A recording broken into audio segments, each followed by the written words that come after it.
నాని గారు నాని గారు హాయ్ అండి. పెద్ద సాహసమే చేశారు మళ్ళా. ఎందుకంటే ఒక సెక్షన్నే అంటే కిడ్స్ని ఫెయింట్ హార్టెడ్ని అసలు రావద్దని డైరెక్ట్గా మీరే చెప్పేస్తున్నారు. అండ్ నేను అడిగే క్వశ్చన్ నాట్ ఫర్ కంపారిజన్ ఇంకోటో కాదు, ఒక ఆడియన్స్కి ఒక రైట్ ఎక్స్పెక్టేషన్ సెట్ చేయడానికి. ఆబ్వియస్లీ వైలెన్స్ అనేది జస్టిఫైడ్ వైలెన్స్ అన్జస్టిఫైడ్ వైలెన్స్ మేము సినిమా చూసాక తెలుసుకుంటాం. వైలెన్స్ అనేది ఎక్కువే ఉంది. ఒక మీటర్ సెట్ చేయాలంటే ఆడియన్స్కి ఒక ఎక్స్పెక్టేషన్ సెట్ చేయాలంటే ఇప్పుడు యానిమల్ కానీ కిల్ కానీ మార్కో కానీ ఏ లెవెల్లో ఎక్స్పెక్ట్ చేయొచ్చు violence? Nothing to do with అండి.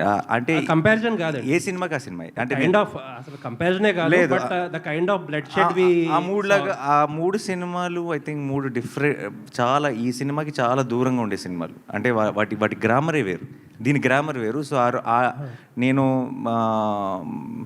ఆ స్కేల్ని ఈ స్కేల్ని పక్క పక్కన పెట్టి అంటే నేను స్పిల్ అయిన బ్లడ్ ఎన్ని లీటర్లు స్పిల్ చేశారు అనే దాని మీద అలాంటి లెక్కలో చెప్తారు. అలా ఏం లేదు కానీ but it is a very, మీకు ట్రైలర్లో చూసినప్పుడైనా మీకు వైలెన్స్ అనిపించవచ్చు, కానీ మీరు సినిమా చూస్తున్నప్పుడు వైలెన్స్ ఏంటి ఇంత ఉంది అసలు మీకు ఆ థాటే రాదు.